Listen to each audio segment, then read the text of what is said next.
ఎవరైనా సరే కర్కాటక రాశిలో మీరు జన్మించారా? కర్కాటక రాశిలో జన్మించినటువంటి వారికి మంచి రోజులు రాబోతున్నాయి.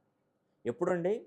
2వ తారీఖు 6వ నెల 2026 సంవత్సరంలో మిథున రాశిలో ఉన్నటువంటి గురుడు కర్కాటక రాశిలోకి రాబోతున్నాడు. ఇప్పుడు కర్కాటక రాశి వారికి గురువు యొక్క స్థానం ఎన్నో స్థానం అవుతుంది? వ్యయంలో ఉంటాడు. 12వ స్థానంలో ఉంటాడు. గురువు వ్యయంలో ఉన్నటువంటి ప్రతి ఒక్క రాశికి జరిగేటువంటి నష్టాలేంటో తెలుసా? ఆర్థిక భారం, మానసిక ఒత్తిడి, అనారోగ్య సమస్యల పాలవుతుంటారు. భార్యాభర్తల మధ్య గొడవలు ఎక్కువగా స్టార్ట్ అవుతుంటాయి. చేసిన పనులకు ప్రతి ఒక్కరూ మనల్ని నిందించడం జరుగుతుంటుంది. కష్టం ఎక్కువగా, ప్రతిఫలం తక్కువగా ఉంటుంది. ఎప్పుడు కూడా మీ జీవితంలో సంతోషం అనేది ఉండదు, గుర్తుపెట్టుకోండి. ఈ వ్యయంలో ఉన్నటువంటి గురుని ద్వారా. అలాంటి వ్యయంలో ఉన్నటువంటి గురుడు రేపు 2వ తారీఖు 6వ నెల 2026 సంవత్సరంలో కర్కాటక రాశిలోకి, తన జన్మ రాశిలోకి రాబోతున్నాడు. అప్పుడు మనకు యమునా నది పుష్కరాలు 12 రోజులు జరుగుతాయి. ఎంత అదృష్టం అండి! ఇక మీ కష్టాలు, కన్నీళ్ళు అన్నీ కూడా పటాపంచలైపోయాయి.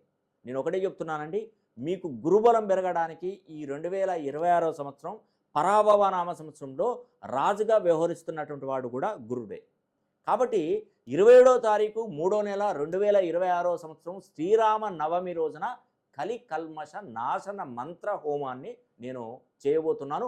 భారతదేశంలో ఉన్నటువంటి ప్రముఖ పుణ్యక్షేత్రాలలో నేను అదృష్ట రత్నాన్ని పూజలు అందించుకొని గురువుగా వ్యవహరిస్తున్నటువంటి ఈ యొక్క రాజుగా వ్యవహరిస్తున్నటువంటి గురుడు ఈ 2026 సంవత్సరం పరాభవ నామ సంవత్సరం విజయం కలిగించాలని ఉద్దేశంతోనే నేను ఈ పూజలు చేస్తున్నాను. కాబట్టి ఈ సంవత్సరం అంతా కూడా కొత్త సంవత్సరంలో అడుగు పెడుతున్నారు కాబట్టి మీకు మంచి జరగాలని కోరుకుంటున్నాను. మీ పేరు, గోత్రనామాలు మాకు పంపించండి. నేను హోమం జరిపించి ఆ వీడియో పంపిస్తాను. కుంకుమ ప్రసాదు, అదృష్ట రత్నాన్ని అందజేస్తాను. ఈ అదృష్ట రత్నం అనేది కూడా పూర్తి స్థాయిలో ఉచితమేనండి. దీన్ని వెలగట్టలేము. ₹1,00,000 కాదు, 2 లక్షలు ఇచ్చినా వెలగట్టలేము. అంత చక్కటి అదృష్ట రత్నాన్ని మీకు ఇస్తున్నాను. ఈ అవకాశాన్ని ప్రతి ఒక్కరూ పేరు పేరున సద్వినియోగం చేసుకోవాలని కూడా మనస్ఫూర్తిగా కోరుకుంటూ సెలవు తీసుకుంటున్నాను. సర్వే జనా సుఖినో భవంతు.